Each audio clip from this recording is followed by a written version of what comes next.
This is the Lone Crater YouTube. We hope this video helps. You start by preparing your game and tools so nothing breaks. First, back up the entire GTA V folder. Once done, create a mods folder. Install OpenRoman 4 and enable ASI support, then add ASI loader and script hook V so the game accepts mods. Make sure you are offline. You must not load GTA Online. Also verify your GTA V executable version matches the mod files. Mismatches will cause failures. These steps let you safely add an SRT vehicle mod. Now you install the actual SRT files into the mod structure. Copy the SRT DLC pack folder into mod/update/x64/DLC packs and put the vehicle, RPF, and associated meta files inside that DLC pack.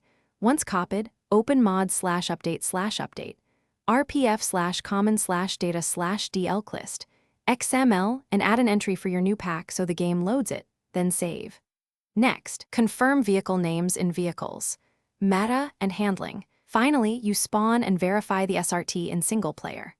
Launch GTA V with script hook V and a trainer installed, then spawn the vehicle by its model name. Once it appears, drive to test handling, sounds, and liveries.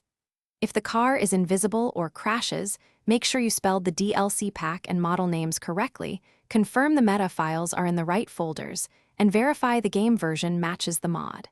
If needed, remove the mods folder to revert and retry with corrected files.